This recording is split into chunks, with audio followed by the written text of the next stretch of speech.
Around second grade, my mother basically got married. And because of that change in our lives and moving out, the financial situation that we lived in was no longer stable because that marriage did not work out.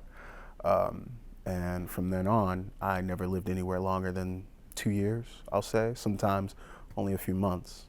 And it has given me a very diverse background, but it also forced me to constantly adapt to new situations, new environments again and again. Uh, I attended middle school for the sixth grade. However, I was bullied to the point where I didn't learn a thing. Practically every day I came to class, I was more bullied than I was taught. And around that time as well, my mother had some traumatic experiences, and I didn't understand it at the time. I was too young. So when I came home one day, she was showing erratic behavior. And I was forced to become the man of the house at the age of 12. Never went back to middle school. And I just essentially lived as an adult, paying bills electronically, learning to shop, uh, budget, take care of my older brother who was autistic. He's about 8 years older than me, I believe. Um, and by the time I tested to be placed back into school, I was back in Baltimore. Early on in community college, I was a music major. Music is in my family. My grandfather and grandmother toured Europe in a band. So I thought that was what I wanted to do, but I wasn't very passionate about music, at least not enough to do the right thing in class. So I took a break before financially kicked me out, worked for a little bit, came back, and as soon as I came back to school, I took my first sociology class, and it was like from day one, it was everything that I had spent majority of my life doing, consistently adapting to new environments, trying to understand new groups of people, this individual, that individual, again and again and again.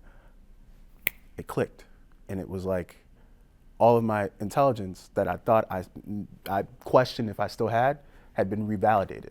It encouraged me to pass classes that I had a lacking of prior education to, such as chemistry, botany, math courses, history classes, classes that I missed in my youth. I was now motivated to pass those classes just to take more sociology classes and understand what I saw to be myself more. Because I was so intrigued and interested and invested in my major, before I knew it, I found myself on the dean's list. I found myself a leader in my college community. People looked up to me of all ages, 20s, 30s, 40s, 50s, and 60s.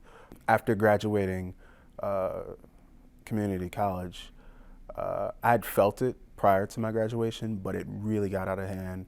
And what I'm referring to is a health issue that I couldn't tell what was going on with me at first. I felt shortness of breath if I hung around or stood around too long. I began to feel this pain in my rib, and I didn't know what it was, and the doctors couldn't tell me at the time. So it took them months to figure out what it was. And in that time, I'm applying for jobs, and I'm telling the jobs that, hey, I can't stand long, so give me a position where I don't have to. That didn't work out.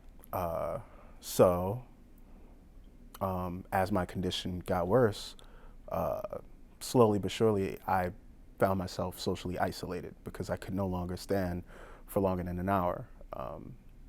And essentially, I was bedridden for a year and a half. It was lonely. It was challenging. It was tough. I learned a lot of social lessons as far as people's empathy and patience for even a close friend in need. It has a timer. I started praying for the first time in my life. Don't have much religious foundation, but I started praying to God and kept going to see the doctor again and again and again. Hopelessness growing throughout that period in time. I started applying for Morgan because I said, I am tired of laying in this bed. I miss sociology. I miss the one thing that made me happy, the one thing that made me great. So I thought, so I started applying for Morgan. So I survived the surgery, and my recovery was very painful. And about a day out of the hospital, they tell me I shouldn't walk around for 3 weeks because they cut me all the way down. But I found out that classes start in a week, so I don't hear that. I'm carrying my books and everything, and I'm back at Morgan. However, socially, I'm awkward, and that's a big deal for sociologists. You feel offbeat.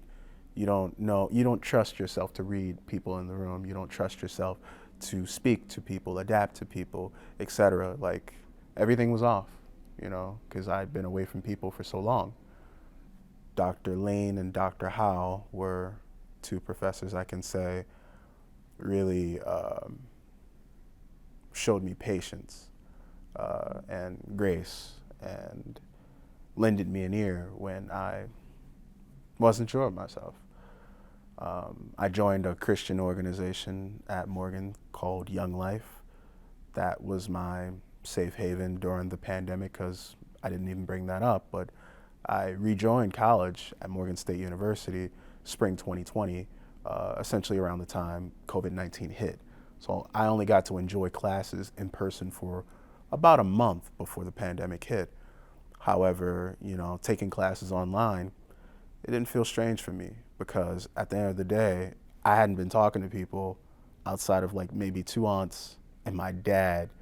Maybe, and I'm not exaggerating here, I maybe had human interaction 10 times a week.